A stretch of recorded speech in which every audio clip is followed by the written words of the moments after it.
Today on the TMZ Podcast.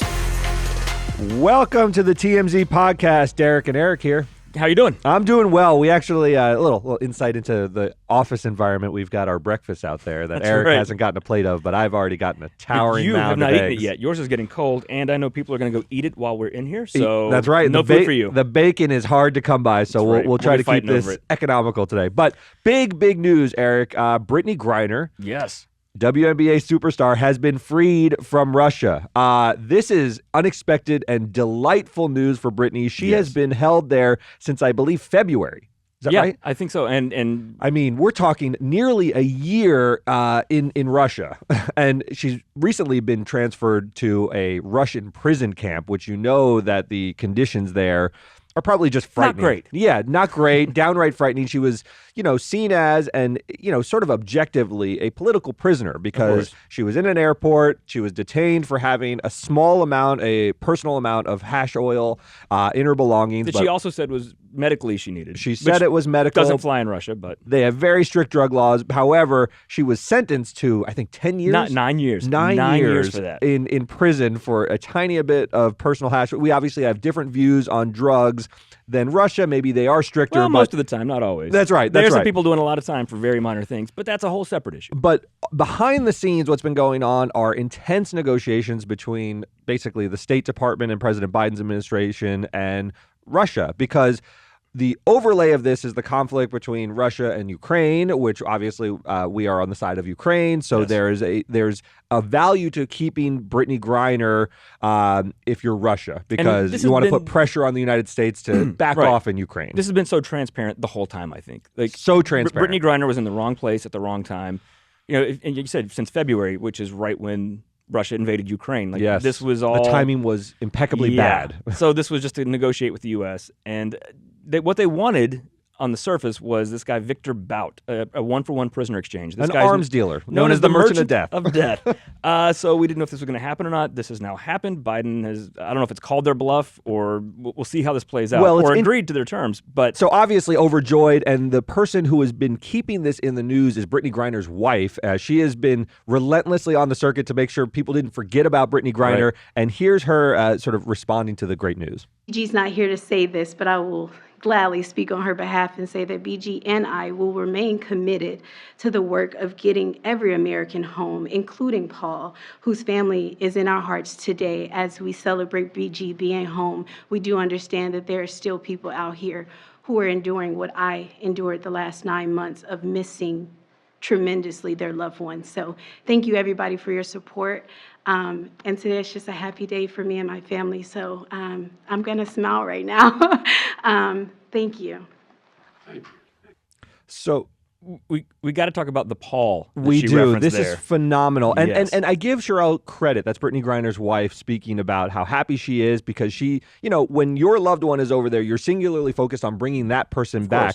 But there's another person who's detained in Russia, probably others, but the one that was the focus of these negotiations is a man named Paul Whelan, who I believe has been accused of espionage-like crimes, which but the also US seems to be a says is political not prisoner. true. He's been there for 4 years. Yes. He's retired U.S. Marine, and people want him home too. Yes. And I've seen some people already, of course, because nothing is good in the world on social media. People are angry like, oh, Brittney Griner only got this because she's famous. Right. And like, what about this poor guy who doesn't have, the WNBA and like sort of the tabloids and the headlines and everything behind him? I think he's not forgotten about. He's not forgotten, but the pressure to sort of bring him home, there's a little bit of a release valve because now the Biden administration has brought home Brittney Griner, who is the big headline to bring home.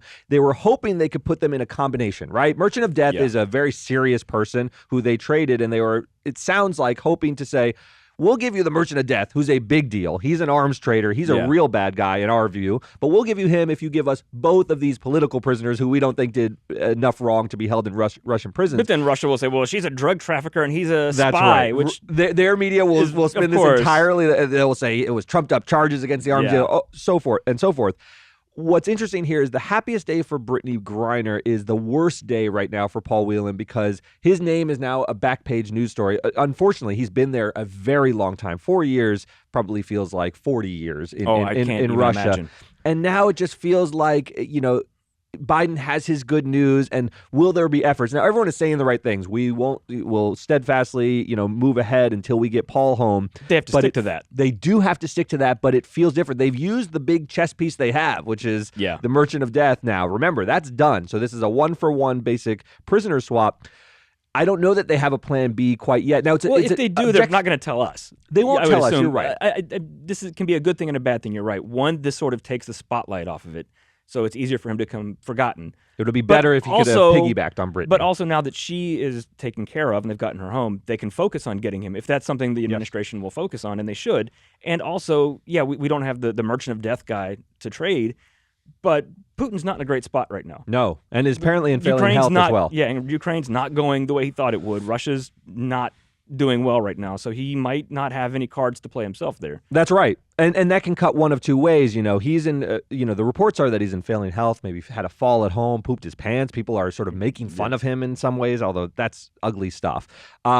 Regardless of your views on Vladimir Putin, but it's interesting because he can either be backed into a corner and desperate and do sort of erratic things with Paul Whelan, or he can, sort of be sensible and say, I don't have any good cards to play. I'm going to fold. So I don't know which way it'll go. Well, being sensible has not always card. Been what he's done in the past. I know. That's not really his go-to, is being sensible.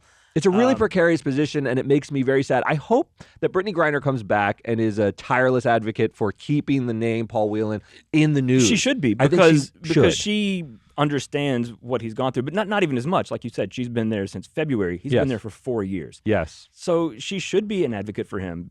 Like that.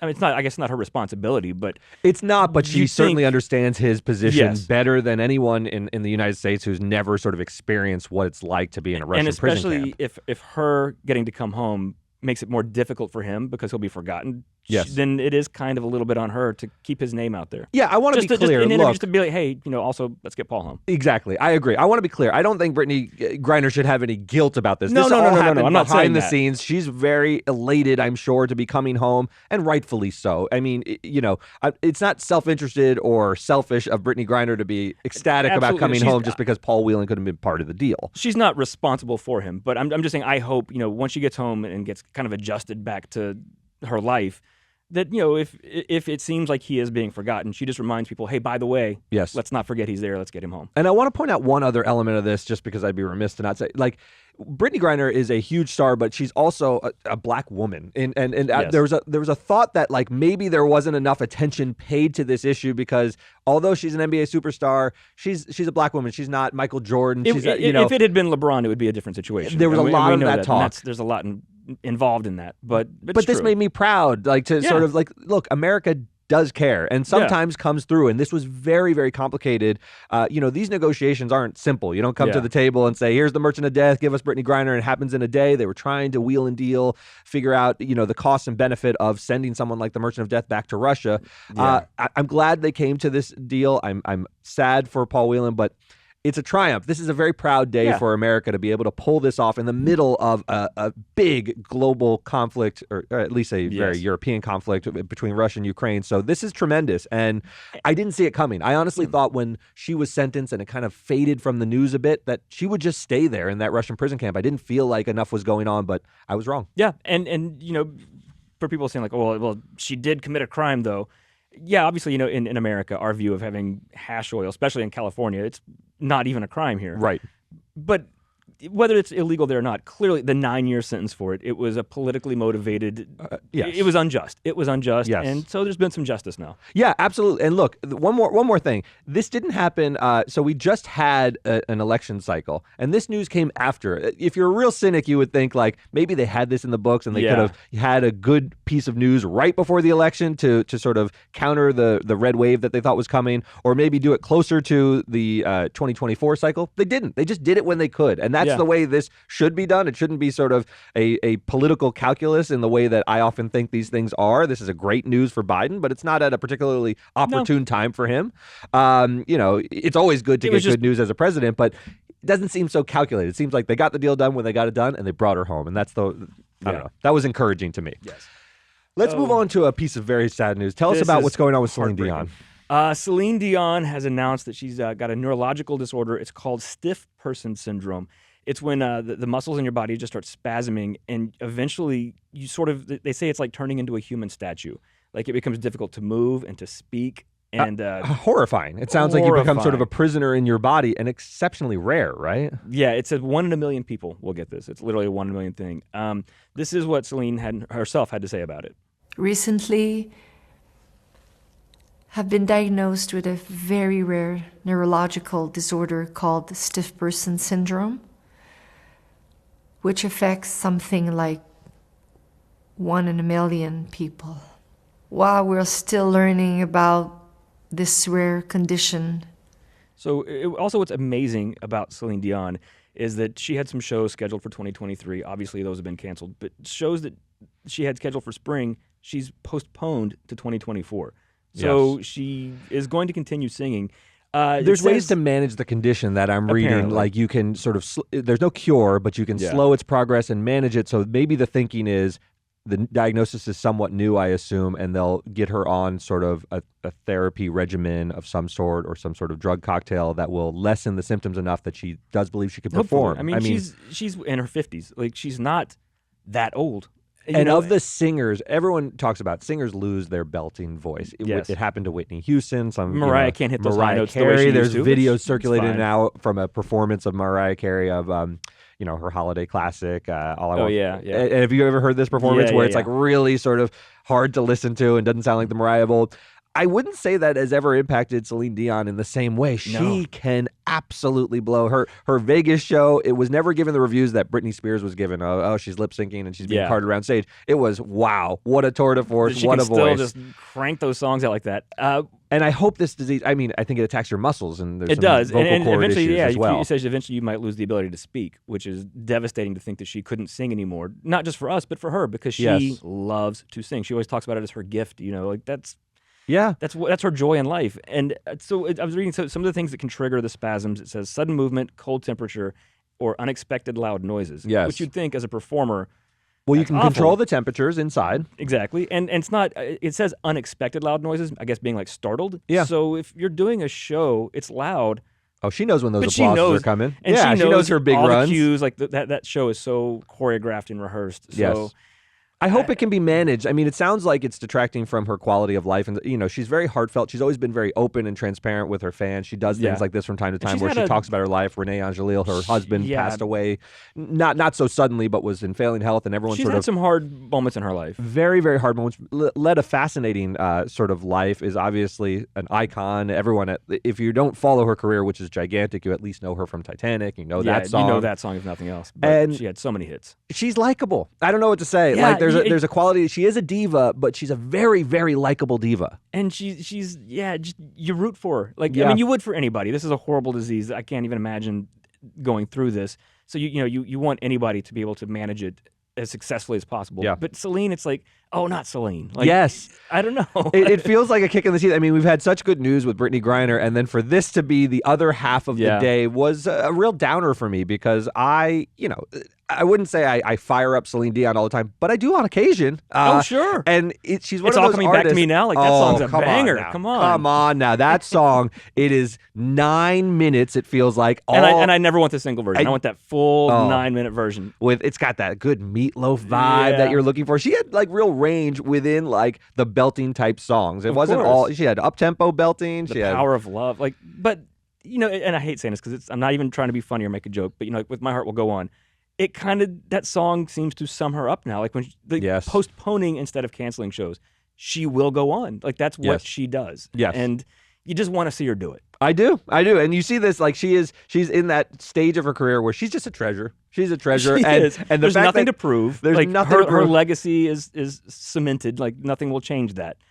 It's just all icing on the cake at this point. And hopefully there's more, and we've seen, like, it's a very different thing, like with Michael J. Fox. That was so devastating with his Parkinson's, but how he sort of thrived in a way that nobody expected he would be able to. Yeah, that's right. He's still, it's still, I can't imagine what his struggles are, but at least on the surface, he's, managed to go on, and it didn't diminish him the way we thought it might when we first heard about it. No, and he hasn't. And to Michael J. Fox's credit, even though he was a huge star and he's not as sort of in the public light, he hasn't shrunk from it. He still goes out in public. There was a recent sort of warm embrace on a stage with Christopher Lloyd. Yeah, from Back and to the it Future. was like all over the internet because he's not shy about it, but you do see the limitations with what he's able to do. He's obviously doesn't have the same acting career he once had.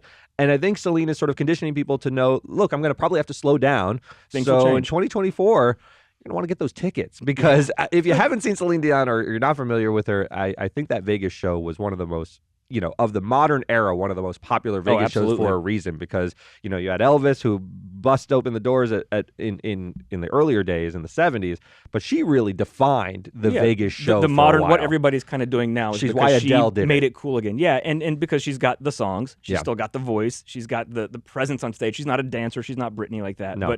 but she's Celine Dion, like she's a tornado when she appears. So yeah, that will slow down, but Yeah. I don't think it's going to stop. It doesn't sound like, and I hope not. And even if it does, like we said, she doesn't owe anybody anything. That's right. She could You stop just- today, and she's already cemented her right. legacy. I but- just hope you just hope she's happy. Yeah, and look, I hope she manages it and hopefully a speedy recovery. Hopefully the therapies get better over time. But Yeah. really sad news, but with a little hopeful spin. You'll see her in 2024. I hope so. That'll do it for today. Download the podcast wherever you can get your podcast, and we'll see you tomorrow. Bye.